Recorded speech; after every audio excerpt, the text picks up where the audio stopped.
Hi fam, welcome back. Today I want to talk about hate and control. And I also would like to talk about responding to hurt and trauma. There are some videos that I've come across and I want to share them with you. So let's pull this up together. So let's check out this gal's video. And then let's have a quick conversation about it. Why does the narcissist hate you? And why do you hate the narcissist hating you? The narcissist hates you because you threaten their control, because maybe you've asked them to be accountable, because maybe you've stopped providing services, because maybe you won't allow yourself to be isolated from friends and family, because maybe you left them because they cheated on you. Once you threaten that control or do something that they perceive is against them, they hate you. They hate you for being healthy. They hate you for believing in God. They hate you for being yourself and happy. They hate the fact that you can make yourself happy and be happy on your own. They hate the fact that things appear to come easy to you in life. Check out the related video. Okay, it sounds like she's just going to tell us to follow her and whatnot. So that's interesting. Let's have a quick conversation about that. So what she's talking about is narcissism, and we're throwing this around a lot, narcissism. But I want to kind of break down how this happens.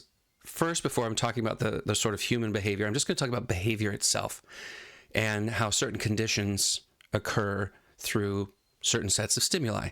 So as you know, if you listen to the podcast or follow me anywhere, I train service animals, and I have a service dog. Her name is Roxy. Beautiful little girl. She reasons at about a fourth, maybe fifth year child, maybe no, about, I'd say about a 4-year-old, about a 4-year-old's reasoning.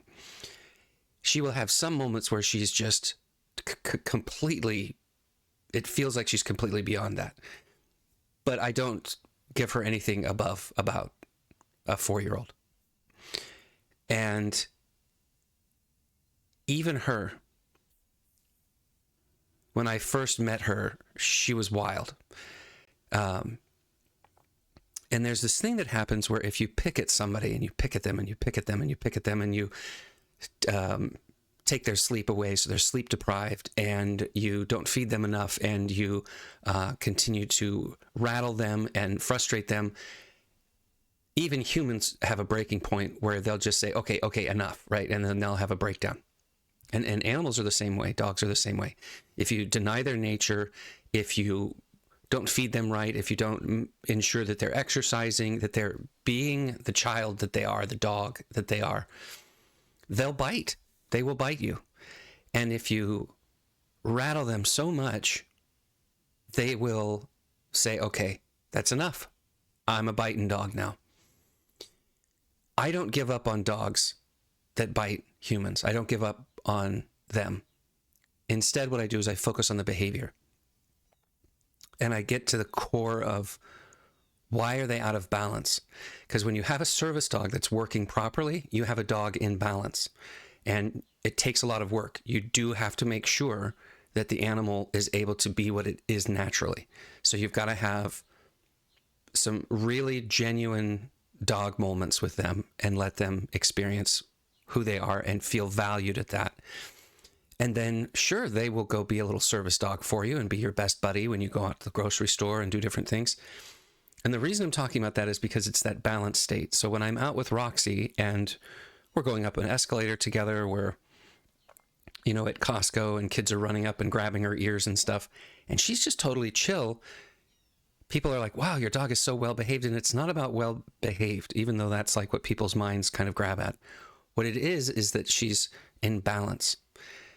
And now let's talk about narcissism. It's like, wow, that was kind of the roundabout backdoor way of coming in on it. But I want to talk about some behaviors and how people respond to stimuli. So if you push and push and push at somebody, they can flip and bite, push, fight you, this kind of thing. Or if they aren't a very confrontational person, something else happens where they collapse inwardly. And regardless of the response, let's address the behavior. So we call this thing narcissism. And what it is a response to hurt and pain. That's all it is. Somebody did something, somebody said something, something happened where there became a deficit of connection with one's self. There became a moment when they couldn't be authentic, that their authenticity was not praised, and a loss occurred within them. In the same way with even a service animal, you could take away from them something and they will start to become rattled. Take their food away, take their sleep away, don't let them be a dog, and keep badgering them and harassing them, and then they'll bite you. Like in time, like you do enough and anything will reach its breaking point. And so through trauma, through abandonment, through a perceived moment of harm, they decided inside themselves, first of all, I'm burying that. That didn't happen. I'm never acknowledging that this has happened to me. And they create a persona. They decide, oh, everything is acting then, huh? And I'm not being rewarded for just being myself then. So now what I'm going to do is I'm going to create a persona that is perfect. And I will only surround myself with people who will feed into what I just decided to do. So the narcissist goes on a quest, like this personal quest, to surround themselves with people who only acknowledge this persona that they want to be. And when I say persona, we all kind of have like an innate understanding of what that means. But if you think about the etymology of persona, you go all the way back to, the old Colosseums and stuff, right? And they have these performers that a long time ago, it was hard to get the sound to project out to the audience.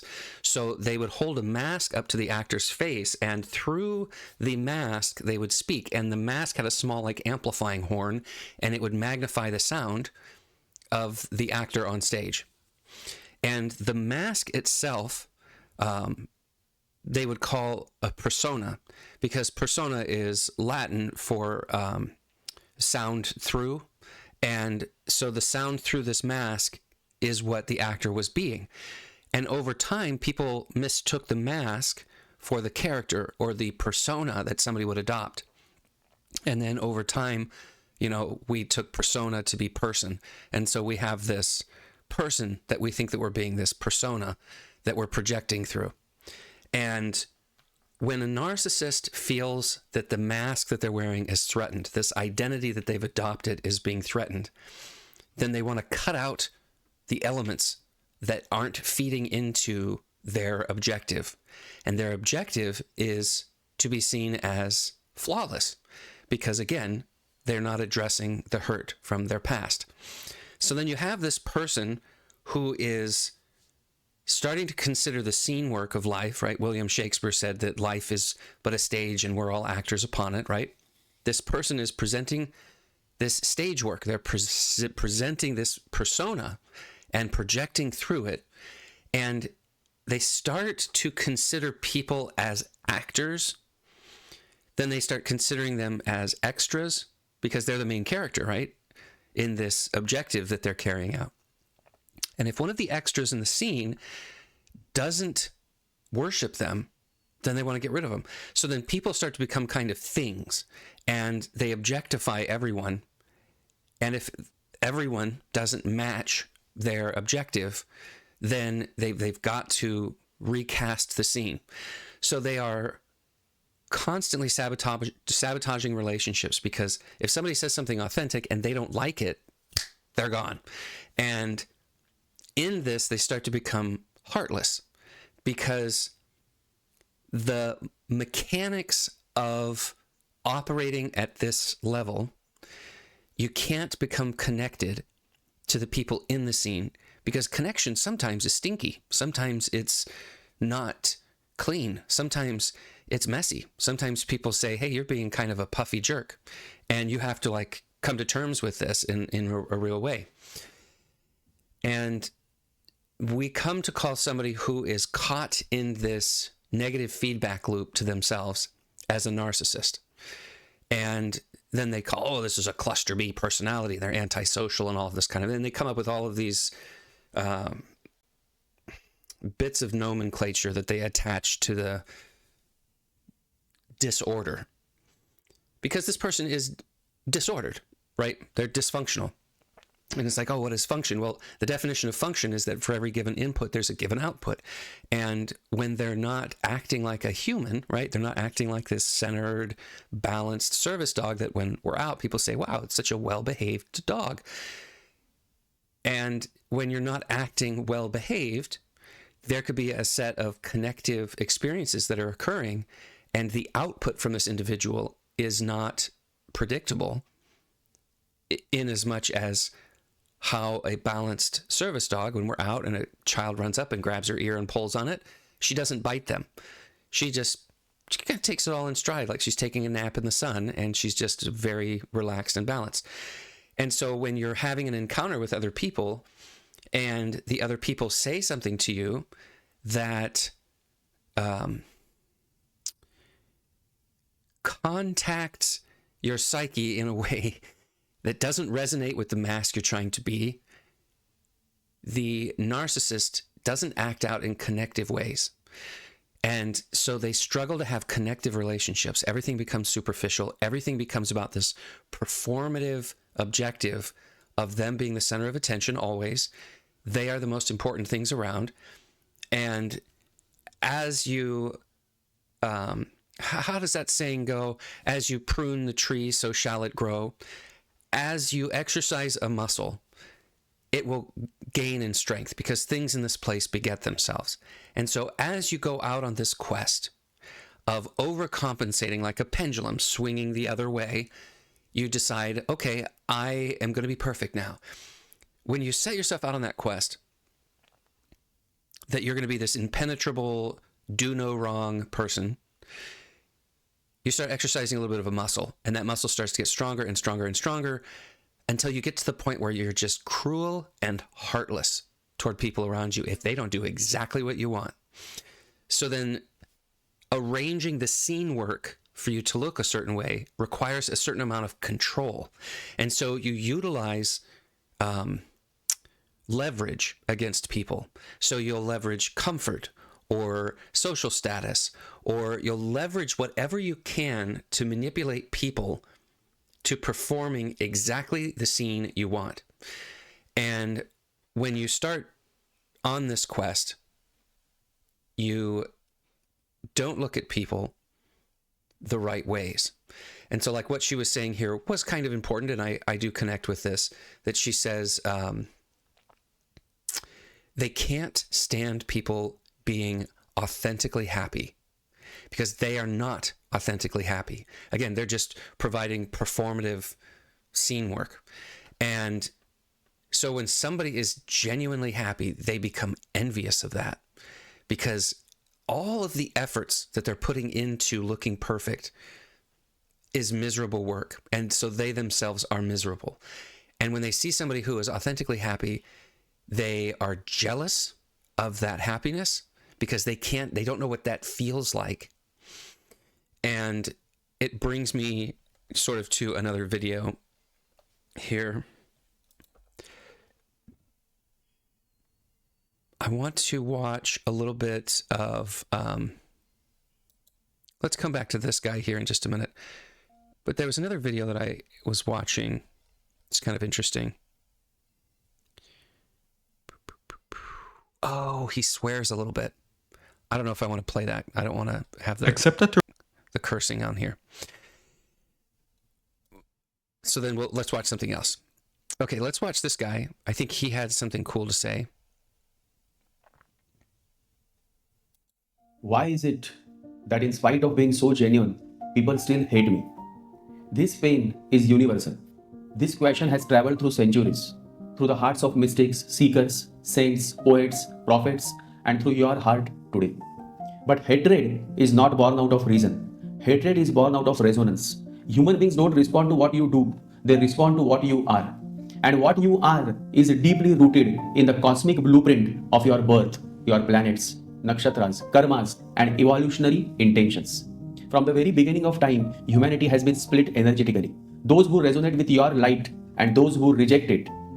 Those who feel uplifted by your presence and those who feel threatened by your existence. And Let me stop right there, and I wanted to play another one that I was watching.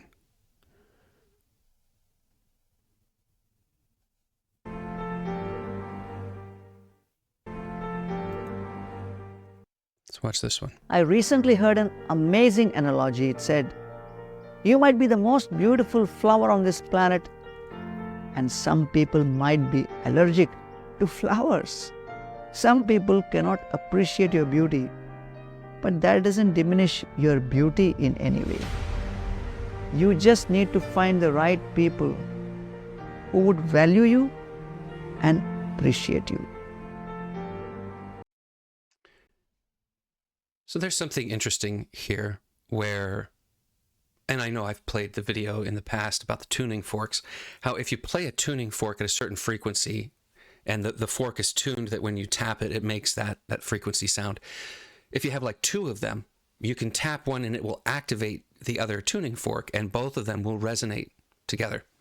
So he's talking about resonance, where if you're operating at a certain frequency, other people around you will gravitate toward that frequency. So as we're discussing like a narcissist, narcissists, I'm just using this term that everybody's throwing around. The person who has been hurt, who is doing this performative lifestyle of perfection and all of this, that kind of person, whether diagnosed or not, it's narcissistic behavior. And narcissistic people leverage comfort, they'll leverage beauty, they'll leverage assets, they'll leverage anything that they can to manipulate people into being involved in the scene work that they want to play out. So it's this party girl, or it's this really wealthy guy, or they'll have some kind of charisma or charm or something appealing that they will utilize to their benefit to feed into scene work that they specifically want. So in this way, they're resonating at a certain level, and it's always very superficial. But in the beginning, it could be captivating through its performance and charm. And over time, the narcissist will lose every relationship. They will lose all scene work because eventually the cracks will show. And people who are connected with their authentic self will say, hey, wait a minute, why did you say that to this person? Or, that's enough of that. Or they'll reach the limits of their sort of bounds of propriety. And when you butt up against these boundaries of decency, usually things will start falling apart. And then the narcissist has to go find more individuals and manipulate more people to try and recreate another scene that they want to, act out. And what he's talking about here, I really liked what he's saying here. You could be this beautiful flower, but the people around you might not be able to see your beauty. And then he says, because they could be allergic or something like that. And when you have connective experiences of happiness and genuineness, somebody who isn't living that way can become very jealous of that. And so if you're a beautiful flower, right, if you are an unharmed, balanced individual, people who are not balanced might be kind of upset with that because you represent what they can't be, because they're dealing with their own traumas. A little bit about what he's talking about, where he's saying here, rooted in the cosmic blueprint of This is where he starts going mystics, cosmic on us. seekers, saints, poets. I think his was very valid as well. Let's see what this fella has to say. Nothing here is permanent. That's why it is super valuable. Tomorrow you may be gone, I may be gone. That is what makes it super valuable, isn't it? So, make this happen that you in your life, you will not waste your life generating one negative thought, one negative emotion, one negative word, one negative nonsense. Do what really matters. because it's so brief and so precious.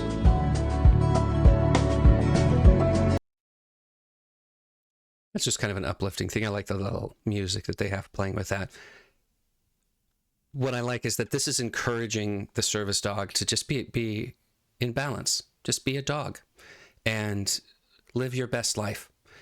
And you will find that you will have authentic moments. And so as this person who is manifesting those narcissistic traits, and it's like, oh, well, what is narcissist?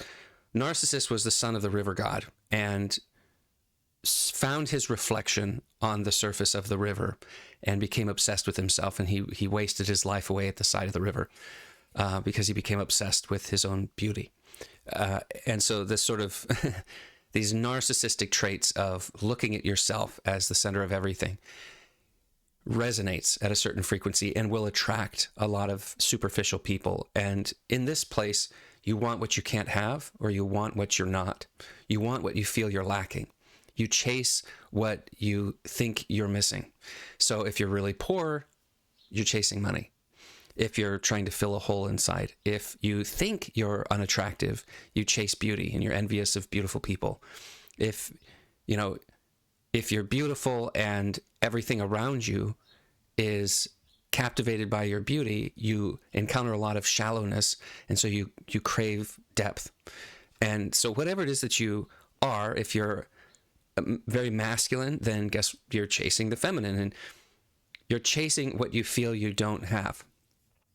And so when you're authentic, you attract authentic people, and when you're superficial, you attract superficial people, because things in this place beget themselves and things clump together that way. Let's talk about how we can kind of live a little healthier here. So locked in. You start with it's nice to have, like, get into a little ritual or regimen so that every morning, for example, you get up and before the game gets going in life, so it gets so locked in, you start with some quieting down. You start with some meditation. You start with a reading, just one little reading. And I just have usually a puja space, a little space where I have some holy pictures. I have Anandamayi Ma, and I have Christ, and I have Buddha, and I have Maharaji, and just a few old buddies and friends I hang out with. And I just have them there, and I light a candle, and I light a little incense in the morning, and I sit down there. And then next to me, I have just a few books, the Ramayana, and I have Lao Tzu, and the Third Patriarch, and this and that, maybe 5 or 6 books. And I'll sit quietly for a little while, and I'll look at the pictures and say good morning to all these beings, and just kind of open my heart to that space, kind of feel their lives. And then I might just pick up one of these books and read maybe just a few lines. Sit down, sort of think about it for a little while, and then maybe meditate for 15 or 20 minutes. And as simple as that, and I'm just ready to face a day. And that begins me on the right track. So I like that. He's talking about the ways in which you can find balance. So in the way that I balance Roxy, my service dog, we have routines that we do. It's very predictable. It puts her at ease. She feels comfort. She doesn't feel rattled. And in the routine that her and I have together, when we're doing the same thing every day, she just falls into this place of balance because she doesn't feel threatened. Nothing feels adverse. And then when we come across something interesting that she hasn't seen before, she's curious about it instead of alarmed by it. I do this as well. I have my morning meditation. And I'll do a video on meditation. What is meditation, right? We're running out of time here, so I'll wrap things up. But meditation is very important. Having this time and dedicated space of a predictable routine. And I've been homeless a number of times in my life. And even when you're homeless, you can still find some space somewhere to do the same thing every day and help your body to start to feel safe. And so finding places of balance through things like routine and movements and rituals that calm you are extremely important. You need space, you need time by yourself where you can fall into yourself and explore the feelings that you're having. Because if you're not feeling, you're not healing. And it's really important to identify those feelings and discover the roots of them so that you're not focusing on where you've landed, right? You're focusing on where you tripped. Because if you focus on where you've fallen, wallowing in the emotions, you'll never remove the stumbling block that caused you to trip in the first place. So if you're having a lot of strong emotions, getting to the root of those, as Carl Jung would call it, doing your shadow work, casting light, enlightenment on the darkness of your story helps you to come to terms with who you've become and who you want to be. So I'll close here, and I look forward to seeing you guys next time. This has been a reflection from the Reflections series of Philosophical Entertainment. These short videos are just a glimpse. If you want to go deeper, check out the full podcast or visit us at philosophicalentertainment.com. If there's a topic or idea you'd like to reflect on with me, drop it in the comments. I read them, and they help shape what we explore next. If this resonated, take a moment to like, share, and subscribe. Until next time, take care of yourself and love without delay.